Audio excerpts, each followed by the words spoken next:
dia juga akan ya. Kenapa aku harus mengkhawatirkan janji yang datangnya dari Allah Rabbul Alamin berhasil, dan it's okay. Ya udah, kamu mau berhenti dulu sebentar karena capek, take your time, but jangan habisin terlalu banyak waktu di istirahat itu, karena seharusnya kalau memang yang kamu perjuangkan itu ya sesuatu yang udah selama ini kamu doakan, ya bangun, evaluasi, mulai lagi dari awal, dan prosesnya selalu itu. Jadi mengingat alasan kenapa kita pertama kali mengambil keputusan untuk menjalani hidup yang seperti itu bakalan bikin kita kembali termotivasi.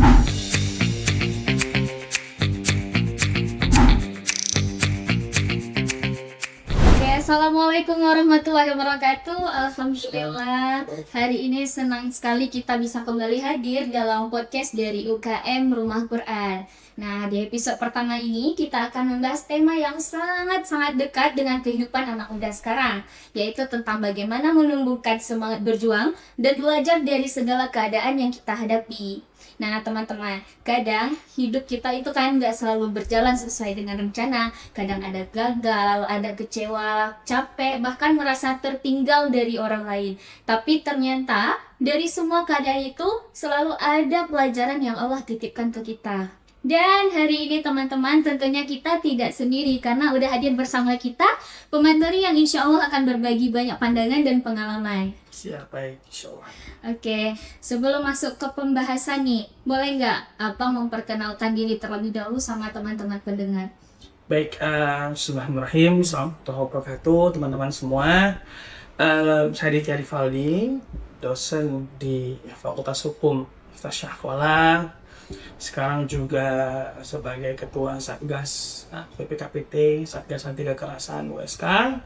Dan juga ya pembina nih di UKM Rumah Quran. Terima kasih banyak sudah mengundang saya kemarin. Alhamdulillah. Oke Bang, kalau boleh tahu nih kesibukan Abang apa aja sekarang? Ada banyak kesibukan sebenarnya. Kalau dari sisi akademik, tentu saya ngajar di beberapa fakultas juga, untuk beberapa mata kuliah yang berbeda-beda. Kalau fokusnya di hukum internasional, kemudian juga terlibat di beberapa persiapan lomba, dan sekarang nih yang agak lumayan sibuk itu memastikan semua orang semua orang baik-baik saja lah dari hal-hal yang sifatnya kekerasan. Mudah-mudahan nggak ada ya. Bikin saya lagi sibuk daripada yang udah ada nih. Mesti juga. Cukup sibuk ya Bang ya. Kemudian apa sih hal yang paling banyak membentuk cara pandang Abang dalam jalan hidup tuh? Saya mungkin bisa bilang saya saya sangat bangga ya dengan ujian-ujian yang Allah kasih di kehidupan saya. Pahitnya ketika S1, challenge ketika S2. Kemudian saya juga dididik dari seorang ayah yang sangat disiplin, sangat keras bahkan, dan itu mungkin yang ngebentuk banyak cara pandang saya dengan dunia sekarang. Tegas, kadang-kadang mungkin dibilang sama orang agak pemarah gitu. Nah memang ya cara dididik, cara melihat dunia juga tidak di kacamata yang anteng-anteng aja. Banyak sekali dulu ya challenge yang insya Allah nanti kita ngobrolin. Oke, insya Allah luar biasa ya Bang ya. Oke Bang, saya mau tanya nih, menurut Abang kenapa banyak anak muda sekarang tuh yang gimana ya, lumayan banyak kekurangan semangatnya kayak gitu, kehilangan semangat berjuang? Jadi sebenarnya semangat berjuang ini harus dipupuk ya, bukan sesuatu yang muncul karena kita bertambah dewasa. Jadi semangat berjuang itu bukan sesuatu yang tiba-tiba kita punya, enggak. Orang-orang yang hidupnya nyaman itu mungkin tidak punya semangat berjuang, karena memang ya untuk mendapatkan sesuatu dia tidak pernah harus melakukan hal tertentu, atau harus menunggu, atau harus mendapatkan prestasi tertentu. Ya memang hidup nyaman terkadang menciptakan generasi yang tidak punya nilai juang yang tinggi. Itu satu hal. Hal yang lain saya kira soal mentalitas ya teman-teman ya. Generasi sekarang yang saya tidak bisa bilang malas ya, tapi memang di generasi sekarang ada kebiasaan yang sifatnya itu immediate gratification ya. Jadi semuanya itu pengennya itu segera dapat, cepat kan ya. Dan ini lagi-lagi kebiasaan-kebiasaan seperti ini bikin mereka nggak punya pandangan bahwasannya sesuatu itu harus nunggu, sesuatu itu punya proses. Sehingga ketika mereka ketemu dengan masalah tertentu, ya mereka cepat drop, mereka cepat ngerasa kayaknya nih udahlah ya udahlah. Kayak di surah Al-Fajr ya Allah bilang ya, ada satu orang yang ketika Allah kasih dia banyak rahmat, dia bilang akraman, Allah bikin saya jadi orang yang mulia ya. Tapi pas sedikit aja Allah cabut rahmat dari dia, ahanan, Allah udah nggak sayang lagi nih sama saya nih, udah merasa terhina nih. Nah itu mungkin karena immediate gratification tadi ya, mereka pengen cepat, nggak rasa hidup ini harus ada proses. Itu sih Pak dari saya. Soalnya kan saya juga merasakan sendiri gitu. Kadang-kadang tiba-tiba kehilangan semangat tuh. Right. Tapi memang harus dilatih. Kita lihat sebenarnya semangat ini datang dari para atlet ya. Tidak ada atlet yang hidupnya itu tidak punya luka. Pasti mereka pernah jatuh, mereka pernah kecelakaan dalam latihan, dalam olahraga dan sebagainya. Dan kita lihat ya mereka sedih karena cedera itu. Tapi nggak pernah kita lihat atlet-atlet profesional yang ya udahlah aku udah cedera, aku nggak mau lagi. Enggak, mereka tahu cedera itu is part of the process. Jadi ya udah bangkit lagi kan ya. Sekarang yang lagi panas-panasnya di juara Liga Inggris misalnya Arsenal tuh 22 tahun mereka nggak pernah menang Liga Inggris. Nggak kita lihat kan ya klubnya berhenti. Kita nggak lihat ada mentalitas yang ya udahlah udah 22 tahun juga kita berhenti aja main bola. Enggak. Jadi banyak belajar dari atlet ketika melihat mereka jatuh, pada the same time mereka tahu ada hal yang bisa dirubah atau ada hal yang harus dievaluasi. Dan itu butuh proses yang panjang, butuh kesabaran, dan butuh juga pola pikir yang melihat kegagalan itu ya sesuatu yang seharusnya bikin seseorang itu bertumbuh. Memang pahit, saya nggak suka bilang kegagalan itu adalah keberhasilan yang tertunda. Nggak gitu juga ya, kegagalan itu ya kegagalan. Sakit kegagalan itu, nggak ada yang, kita nggak bisa bikin orang berpikir cuman gagal aja kok, nggak perlu sedown itu, nggak apa-apa, biar aja dia down. Memang kegagalan itu bikin kita sesak, apalagi orang-orang yang udah mati-matian dipersiapkan ya. Kadang-kadang orang kasih komentar sok tahu ya dengan kehidupan orang ya, dia kira semua orang nggak berjuang kan ya. Padahal ada juga orang yang udah mati-matian berjuang tapi ya memang gagal ya, belum berhasil, dan it's okay. Ya udah, kamu mau berhenti dulu sebentar karena capek, take your time, but jangan ngabisin terlalu banyak waktu di istirahat itu. Karena seharusnya kalau memang yang kamu perjuangkan itu ya sesuatu yang udah selama ini kamu doakan, ya bangun, evaluasi, mulai lagi dari awal, dan prosesnya selalu kayak gitu. Oke Bang, terus gimana nih cara kita lihat masalah tuh bukan sebagai hukuman tapi sebagai pelajaran? That's very interesting. Sebenarnya gimana ya sih bilangnya ya? Kalau cara saya melihat hidup itu ya mungkin agak sedikit berbeda ya dari orang ya. Mungkin lagi-lagi karena pengalaman hidup yang agak lumayan challenging dibanding orang lain ya.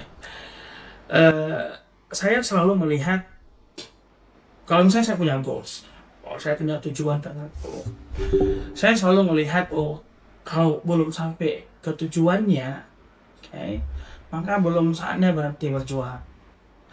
Dan semua kegagalan itu pun kalau saya anggap itu hukuman, ya udah itu hukuman yang saya harus jalani. Karena saya juga merasa ya terkadang ada kegagalan tertentu yang memang bentuknya hukuman. It's a fact. Ada orang yang ketika disuruh latihan misalnya nggak mau latihan, ketika disuruh serius ya mungkin lagi di masa yang lagi nggak mau serius, karena mungkin pengalaman hidupnya selama ini mudah, ya aku selama ini nggak perlu serius-serius sekali juga menang kok, ya terus tiba-tiba kejadian kegagalan dia mempersiapkan diri, kegagalan dia menjadi versi yang terbaik dari diri dia untuk perlombaan itu bikin dia juga gagal menang, dan itu hukuman. Saya nggak mau orang bilang oh itu cuman sebuah sesuatu pelajaran. Enggak, itu hukuman karena kegagalan dia mempersiapkan diri dia sebagai seseorang yang terbaik. Jadi bukan soal seperti apa kegagalan itu kita lihat kalau dari saya, tapi seperti apa kita merespon kegagalan. Yes, it could be hukuman, kan ya, bisa aja itu pelajaran, but at the same time kamu dapat apa dari kegagalan itu? Kamu bakalan lagi-lagi berkepanjangan sedih dan menyesalinya, kemudian quit the game, atau ya udah kamu sadar, oh memang aku nggak siapin diri dan ini adalah konsekuensi. Jadi saya nggak mau mencabut konsekuensi dari aksi. Jadi iya, beberapa kegagalan adalah hukuman, and that's just a fact yang harus kita terima. Karena kalau kita nggak prepare, itu namanya hukuman dari ketidaksiapan kita. Nah, kalau kita udah prepare, dan kita gagal anyway, melihat kegagalan itu sebagai hukuman, itu sama dengan melukai diri sendiri. Jadi nggak perlu kan, you prepare. Kamu sudah menjadi versi terbaik dari diri kamu dalam persiapan proses pengejaran cita-cita ini, dan kamu masih nggak dapat cita-citanya. That's okay. Maybe ada orang lain dengan cita-cita yang sama dan effortnya lebih. Maybe di sisi yang lain, memang Allah mungkin kepengen kamu dapat sesuatu yang lebih besar daripada sekedar ini. Jadi dua-dua perspektifnya harus diterima, dua-dua perspektifnya harus diambil. Terkadang ada kegagalan yang berakhir sebagai pelajaran, dan kita harus melihat banyak sisi, mengevaluasi, memulai lagi dari awal, kemudian melihat oh kayaknya aku kemarin gara-gara A maka aku B.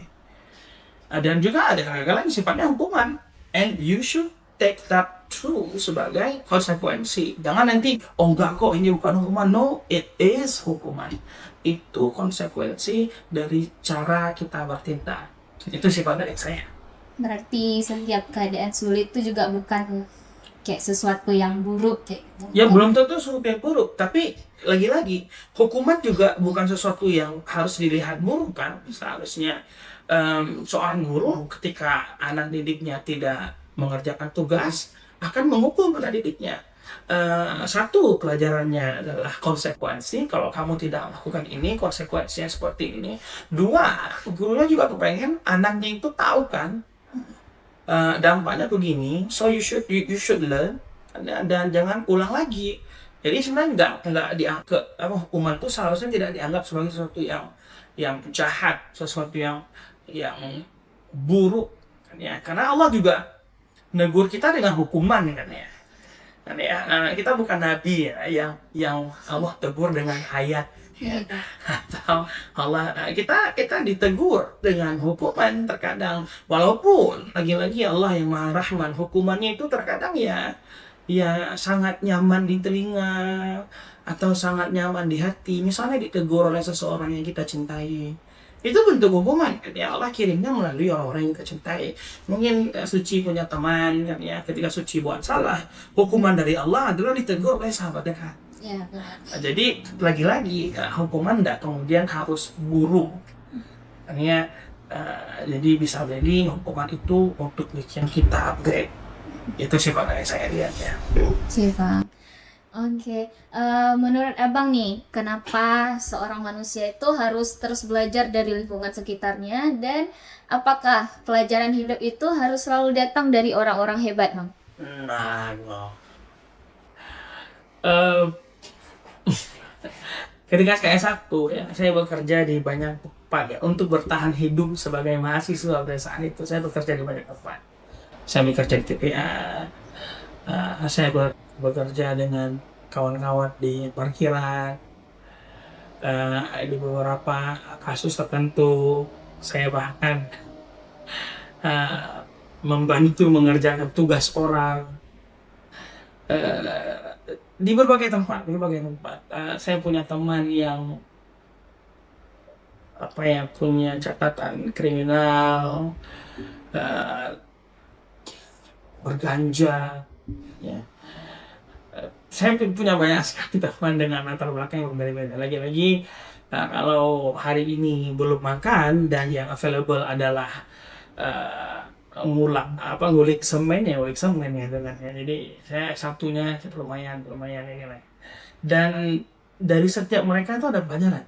Dari setiap mereka itu quote itu tidak berasal dari orang-orang pintar selalu. Kadang-kadang quote majestic itu ya, kalimat-kalimat indah itu datangnya dari orang-orang yang hidupnya sederhana ini. Saya pernah sekali bercerita ke seorang ibu-ibu penjual, tahu ya, yang di masjid itu ya, penjual pohon biji pinang tuh, pohon pinang, buah pinang.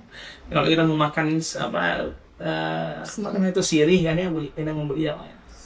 Ini saya pernah duduk sama beliau dan saya lihat nggak ada yang beli ya. Saya pada saat itu baru selesai ngajar di TPA Baitur Rahman, saya pernah ngajar di sana. Ketika nunggu ada yang antar pulang atau pulang pakai apa, kan ya. Duduk lah ngobrol, mak gimana mak? Gimana mak? Saya suka panggil semua nenek-nenek itu mak, yang biar lebih dekat. Gimana mak? Hana meno ya jawab wanita ya. Terus saya cerita kan, yang gak mah hidup nih capek aja kadang-kadang kita udah ini udah ini. Terus dia cuma lihat, cuma dengar saya cerita. Kemudian dia bilang begini, nyangke Hanyo hanya tapre hadiah dari Tuhan. Roh ke roh. Jangan tapre kok. Tak berpikir mentong. Jadi saya kan mikirnya kayak pada saat itu ya udah ya betul juga kan Maya, ya udah kan ya. Kemudian kan makin dewasa kita kadang-kadang kembali ke pikiran itu yang disampaikan sama beliau ya juga akan ya. Kenapa aku harus mengkhawatirkan janji yang datangnya dari Allah Rabbul Alamin? Kan saya yakin Allah nggak pernah bohong. Kan saya yakin Allah tidak akan mengkhianati hasil. Kan saya yakin Allah yang punya perencanaan yang jauh lebih hebat daripada yang saya rencanain. Kenapa tiba-tiba saya berharap gara-gara saya melakukan A, maka saya harus dapatin B? Kalau Allah saya mau dapatinnya B plus gimana? Kalau Allah maunya saya dapatin A plus gimana? Nah jadi ya udah, daripada saya berharap terus kemudian sesak dada kita kan ya, menunggu itu sesak dada kita suci. Nah kayak pakon kan, kalau kalian dulu nunggu atau jadwal kelulusan USK kan ya kan, kayak ini kenapa setiap kita ke website-nya tapi nggak keluar tanpa error sesak, nunggu itu sesak ya. Saya dari situ belajar kan, ya udah, you do you and let God do the rest ya. Pokoknya kau udah kerja, kamu sudah lagi-lagi melakukan versi yang terbaik yang kamu bisa lakukan, and then let's go to the rest. Kalau Allah bilang, Valdi, apa yang kamu lakukan ini hasilnya beautiful, amazing, alhamdulillah, apa yang aku mau, apa yang aku lakukan. But at the same time, kalau Allah bilang, Valdi, apa yang kamu lakukan ini, sorry, hasilnya masih C plus, below yang kita mau dapatnya 1 juta, dapatnya 800.000 atau 500.000. That's also okay. Gak dapat apa-apa, that's also okay. Karena kita tahu gak mungkin effort yang aku lakukan ini gak di reward. Kalau gak di reward sekarang, ya udah di yaumil akhir kita tinggal ngobrolkan sama Allah. Ya Allah, kebaikan yang kemarin pasti tercatat dong. Walaupun di dunia saya tidak dapat hadiahnya, but at least di sini dapat dong. Ya, karena semua kita akan berjumpa dengan Allah, nah. Semua kita akan melihat kok catatan kebaikan. Bukan apa yang Allah kasih di dunia akan yang dibicarain, tapi apa yang udah kamu kerjain di dunia ini. Itu yang akan dibicarain. Jadi pelajaran itu bisa dapat dari mana-mana aja, dari tukang, dari satu orang yang sedang isap ganja. Nah saat itu saya datang mau ngantarin apa, saya lupa beliau senior sekali, sudah senior. Kalau ada orang kampung saya sebutin namanya, pasti semuanya tahu semua dia. Jadi dia bilang ke saya kayak pakai bahasa kami ya, pakai bahasa jamu. Ya, waang iwang. Nah, apa jadi lagu abang? Jangan kamu ya, kamu jangan jadi kayak saya. Capek sekali hidup miskin. Ya, capek sekali hidup miskin. Saking capeknya, saya harus berganja untuk melupain capeknya hidup miskin. Jadi walaupun miskin aja itu cuman ya justifikasi dia aja. Tapi di saat yang bersamaan kita lihat kan kayak kita just life. Hidup itu sulit. Hidup itu susah. Ya liyabluwakum ayyukum ahsanu amalan. Ya. Siapa yang paling keren? Ini ya kebaikannya dan amalnya yang Allah janjikan. Ya. Yang Allah akan cek. Dan ada orang yang seperti beliau, dan beliau tahu kalau larinya ke ganja itu gak boleh, itu ilegal, itu masuk penjara. Jadi Faldi, kamu itu baik masih, kamu itu mungkin juga belum jadi orang yang kaya kali. Ada hari dimana yang kamu akan merasakan kemiskinan, tapi jangan jadi kayak saya, jadi kayak orang lain. Itu nasihat dari orang yang sedang bisa ganja. Jadi di semua tempat nasihat itu available. Judging dia nggak boleh. Wah itu tukang ganja banyak kali ngomong. Tapi just let them speak. Karena itu tadi kan ya. Kadang-kadang yang bikin orang bijak itu karena hidupnya yang pahit, bukan karena banyaknya buku yang dia baca. Itu sih kalau dari saya. Oke bang, cukup berat juga ya. Oke bang, kadang kan gini, kita kan terlalu fokus juga cari tempat terbaik sampai kita tuh lupa kalau pelajaran tuh kan bisa datang dari mana aja ya kan bang. Yeah. Terus dalam Islam sendiri nih, gimana menurut pendapat Islam tentang ujian sama proses kehidupan? Wah lagi-lagi tadi saya kutip surah Al-Mulk nih, ya Allah bilang kehidupan itu kan ya sebagai ujian untuk membuktikan siapa sih di antara kita ya paling baik amalnya ya. Dan itu berarti bahwa Allah nggak ciptain dunia ini dengan semua kenikmatan. Pasti ada ujian, pasti ada sakitnya ya. Pasti ada masa yang seseorang bakalan merasakan kerendahan, kelelahan ya. Dan banyak ayat di dalam Al-Quran Allah sampaikan, Allah kabarkan ke kita bahwasanya kita diuji dengan kelaparan dan kemiskinan ya. Jadi menurut saya ya kesusahan itu, kelelahan itu memang udah bagian dari kehidupan. Denying eksistensi dari kesulitan itu yang bikin kita nggak siap. Jadi saya lihat generasi sekarang ya, amazingly mereka teman-teman generasi sekarang ini kadang-kadang tidak belajar apa yang dinamakan dengan konsekuensi ya. Ini kita baru aja melihat masalah yang kita rasakan di kampus kan ya. Yeah. Sangat mencengangkan yang mereka lakukan hari ini itu melukai hati banyak orang ya. Saya ada di sini tempat ketika pagi itu subuh itu terjadi musibah kebakaran itu ya. Yang saya lihat itu bukan orang-orang yang membakar atau orang-orang yang sedang berkelahi, enggak. Yang saya lihat itu ada 8 atau 10-an orang mahasiswa dari fakultas itu yang sedang terduduk di trotoar kampus. So, saya tanya, kalian ngapain di sini? Saya bilang, nanti sampai polisi, sampai penegak hukum, kalian ditanya-tanyai. Jadi kalau mau nonton, ya udah kan lihat, baliklah.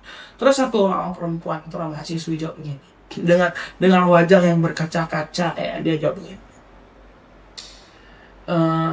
Kami Pak sedang melihat ruangan, dan kami mau cari tahu di lab itu Pak, apa ada penelitian kami itu apa selamat apa enggak Pak, apa terbakar atau enggak. Kami Pak ada yang udah berbulan-bulan meneliti Pak, ada yang udah berbulan-bulan siapkan sampel, terus tiba-tiba hanya karena tersinggung, hanya karena marah, perasaan yang seharusnya bisa di manage dengan baik. Tapi itulah ya, dan perkelahian antara dua fakultas ini sudah terjadi dari zaman dulu. Saya masih mahasiswa, kan ya, fakultas A versus fakultas B, fakultas A, politik kampus sangat hidup di USK, dan itu sangat menyenangkan di satu sisi untuk dilihat ya. Semua orang mempertahankan argumennya, tapi tidak pernah ada kejadian. Nggak pernah separah nih ya Pak. Tidak pernah ada. Lagi-lagi generasi dulu mungkin ya, karena saya dan generasi saya yakin dididik oleh orang tua yang mereka itu dididik oleh generasi yang melihat perang. Ya, kakek saya itu tentara. Jadi kakek saya itu melihatkan konsekuensi tembakan yang dia lepaskan dari senjatanya, melihat konsekuensi mungkin keluarga temannya yang meninggal dunia di dalam peperangan, yang hilang suaminya, anaknya bagaimana, yang hilang ininya bagaimana. Beliau melihat konsekuensi itu, dan beliau sangat tegas mendidik ayah saya, yang almarhum ayah saya ini punya 9 adik. Mendidik adik-adiknya. Lagi-lagi, buat hidupnya penuh dengan konsekuensi. Kalau beliau melanjutkan sekolahnya hingga selesai S1, mungkin adik-adiknya di kampung lapar. Karena belum ada yang mampu bekerja. Akhirnya kan harus milih, harus pulang. Jadi kehidupan orang-orang dulu itu selalu dihadapkan dengan pilihan dan konsekuensi. Dan itu juga sampai ke generasi kami. Generasi yang dididik oleh orang-orang yang mungkin ayahnya dulu selalu kasih pilihan. Kalau kamu mau A, kamu dapat B. Kalau kamu mau C, kamu dapat D. Selalu ada opsi, selalu ada pengetahuan bahwasanya ini punya konsekuensinya. Yang dulu jangan ya. Physical abuse ini kan kalau sekarang kan jadi sesuatu yang oh my god, aku dipukul, aku dicubit dan sebagainya. Di generasi saya kayaknya setiap pulang main bola saat orang azan maghrib itu insya Allah ya semuanya kena gepuk. Jadi ya besoknya di sekolah bakalan ngobrol siapa yang kena gebuk lebih parah, yang wah 5 kali hempuk, 5 kali hempuk, kamu kena hempuk kaki misalnya, kamu kena hempuk pipi misalnya. Jadi it become konsekuensi yang kita kenal, yang kita tahu. Kalau kau pulang telat kau kena gebuk, that's it. Salah ngaji sedikit langsung kita kena senjatanya guru ngaji ya, rotan tipis dengannya kalau dipukul. Nah ya, jadi generasi kami dididik dengan banyak pemahaman soal konsekuensi. Mungkin nggak ada model kayak ini konsekuensi ya, enggak, tapi kita paham betul action A akan menghasilkan konsekuensi B ya. Nah, zaman sekarang pendidikannya berbeda. Kalian nggak boleh lagi marahin. Kalau dimarahin nanti dilaporin ke polisi. Dicubit sedikit, orang tuanya datang buat maki-maki gurunya.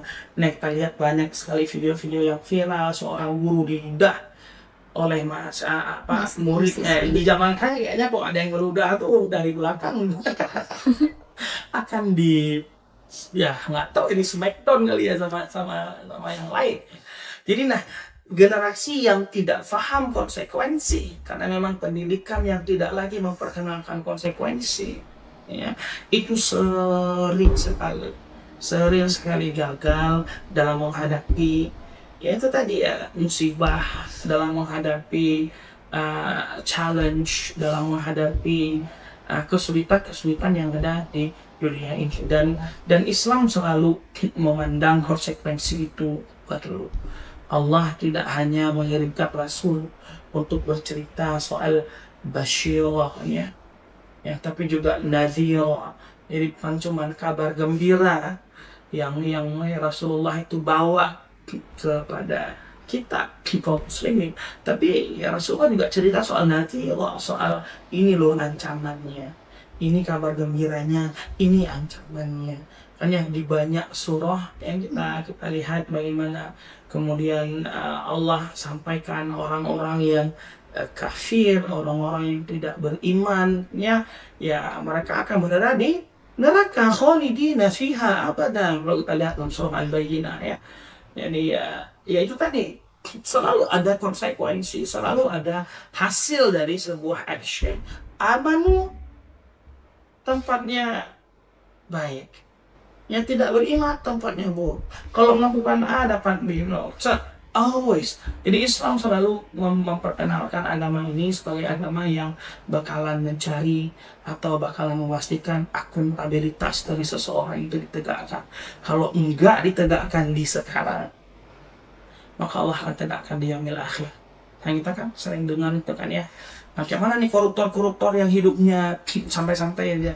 That's okay. Let them be. Di dunia mereka nyaman sekali. Di akhirat itu pula. Itu pula di akhirat Allah akan bayar kotan semua keburukan-keburukan yang gak kelihatan konsekuensinya. And that's important. Itu sih dari saya. Kan sekarang banyak ya kita lihat banget orang-orang yang kurang mampu gitu, Right. terus dia mencuri, itu diperlakukan tidak adil ya zaman sekarang. Ya, nah itu juga ya. Jadi ada situasi memang yang susah ya untuk kita hakimi. Ada orang yang curi karena miskin.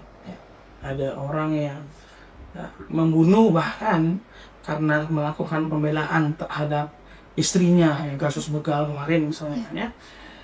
Hal-hal yang seperti itu sulit sebenarnya kita hakimi, dan semua kembali pada niat tadi kan ya. Tentu aturan itu harus ditegakkan dan hukum itu harus pasti. Kalau hukum itu tidak pasti, maka dunia ini bisa kacau. Walaupun demikian, itu tadi ya, harapan kita adalah kebijaksanaan dari orang yang menghakiminya. Ya kalau memang kita tahu itu terjadi karena memang kemiskinan, maka mungkin kesalahannya itu bukan dilakukan karena dia mau, tapi karena dia perlu, karena dia nggak punya opsi yang lain. Ya, jadi kok dari saya melihat orang-orang miskin yang berbuat salah, sebenarnya kesalahan lebih besar itu bukan di diri dia, tapi dari sistem yang bikin dia miskin. Dari politisi mungkin yang kebijakannya bikin dia miskin. Kita tahu kasus kemarin di NTT ya, kalau saya nggak salah ya, seorang anak umur cuman baru belasan tahun bunuh diri karena dia sedih melihat ibunya yang merasa terbebani ketika harus membeli peralatan sekolah. Apakah anak ini berbuat dosa karena bunuh diri? Wallahu a'lam. Tapi anak ini, fakta bahwa anak ini memiliki pikiran untuk bunuh diri demi meringankan kehidupan orang tuanya, itu adalah sesuatu yang kita bersama-sama harus bertanggung jawab. Pemerintah, politisi, guru, sekolah, dosen, saya, suci, semua kita harus bertanggung jawab atas keputusan yang diambil oleh seorang anak yang umurnya baru belasan tahun. Ya, itu lagi-lagi saya nggak bisa menghakimi bagaimana kebaikan atau keburukannya untuk situasi yang seperti itu. Oke Bang, gimana sih cara kita tuh menjaga motivasi saat hasil kita tuh belum sesuai harapan, dan apa yang harus kita lakukan kalau kita tuh merasa gagal dan tertinggal dari orang lain? Well, yang pertama, ini klise sekali sebenarnya. Saya belajar ini jauh dulu dan masih kuliah, dan saya dulu nggak percaya soal ini. Tulis, Suci. Tulis, mimpi itu harus ditulis. Saya dulu nggak percaya, saya kayak saya bisa ingat kok pas mimpi sendiri, nggak usah ingat, kan kamu yang bercita-cita pasti kamu bisa ingat. Jadi saya nggak pernah tulis itu saya nggak, karena saya ngerasa kayak ngapain sih, masa aku udah ikut kelas motivasi cuma disuruh tulis mimpi-mimpi tempel di dinding. Tapi makin kemari Suci, saya makin ngelihat that's true. Karena keimanan seseorang itu ya Yasin yang terus. Itu keimanan suci ya. Apalagi sekedar motivasi. Dan yang bikin seseorang kembali termotivasi adalah ketika dia diingatkan oleh alasan kenapa dia harus bergerak dari awal. Jadi suci punya mimpi, misalnya mau jadi atau qiraah terbaik ya saya di dunia, ya mau juara MTQ internasional, saya tulis di dinding-dinding rumah suci, tulis di meja tempat suci belajarnya. Dari situ nanti suci bakalan lihat, dari situ nanti suci bakalan tahu. Ketika aku kehilangan motivasi, aku bangun tidur di kaca aku kulihat, right, mau jadi juara MTQ internasional. Suara yang udah hilang kemarin bakalan aku minum pakai madu, bakalan aku minum madu buat balikin lagi. Capeknya kemarin dimarahin sama Ustadz Munzirin, kan bakalan aku tanam dalam hati, aku jadiin itu sebagai motivasi yang baru. Jadi harus ditulis, harus dilihat. Jadi mengingat alasan kenapa kita pertama kali mengambil keputusan untuk menjalani hidup yang seperti itu bakalan bikin kita kembali termotivasi. Jadi tulis saya sekarang mungkin menulis itu udah nggak biasa kan ya, tapi di unit saya di BPKPT kami bilang wajib jumpa tiap Senin sore. Bukan karena rindu kali aku sama tim, enggak ada yang rindu. Masing-masing udah punya istri sendiri, udah punya suami sendiri, nggak ada yang selain rindu. Tapi melihat mereka kemudian bercerita soal visi, kenapa kita ngumpul untuk berada di Satgas ini, itu yang bikin motivasi kita balik. Lagi capek-capeknya kita ngerjain kasus, ya udahlah kita keluar aja lah dari Satgas. Atau kita nggak sanggup lagi lah, udah capek. Kemudian besoknya jumpa sama mereka, kemudian tiba-tiba cerita lagi, tau nggak kalian ada korban yang ngecek. Makasih ya Bu, kami udah dibantu.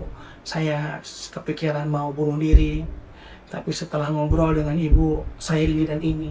Atau makasih ya Pak, kami udah dipeduliin. Ditelepon sama orang tua, anak saya Pak, begini, kami minta bantu. Cerita-cerita itu dari masing-masing kita bikin semangatnya balik. Ya oke, right. That's okay. Kamu capek Valdi, tarik nafas yang dalam. Let's do it aja. Itu di satu sisi mengembalikan motivasi, ya, memastikan semua kita masih punya motivasi yang sama. Yang kedua tadi apa sih pertanyaannya? Saya lupa. Apa yang harus kita lakukan kalau kalau kita mulainya terlambat daripada orang yang lain, ini kok saya nggak pertanyaannya. Jawabannya kok saya rasa sebenarnya gini ya. Gak ada dari kita yang memulai dari garis start yang sama, Suci. Semua kita memulai dari garis start yang berbeda-beda. Ya, ada orang yang memang sangat memiliki privilege, kan ya. Maka mereka pasti hidupnya lebih mudah. Pasti itu. Anak yang lahir dari keluarga menteri, ya, pasti punya hidup yang jauh lebih mudah daripada anak-anak yang lahir, ya, atau anak-anak yang kuliah dengan KIPKA hari ini misalnya. Suci secara pribadi pasti hidupnya lebih mudah mungkin secara finansial, secara kesempatan dibandingkan oleh anak-anak yang KIPKA, yang mereka bahkan untuk bermimpi saja masih tunggu masuk uang per 3 bulan. Ya. Jadi menghakimi diri kita dengan standar orang lain itu akan sangat melelahkan.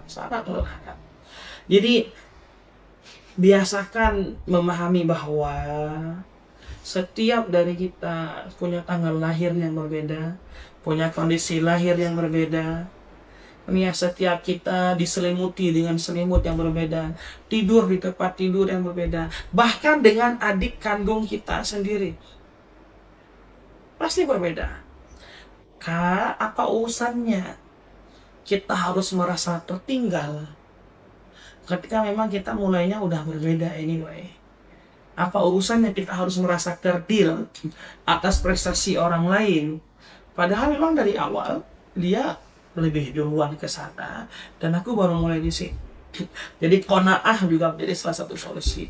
Knowing that yang udah aku achieve hari ini enough for me today.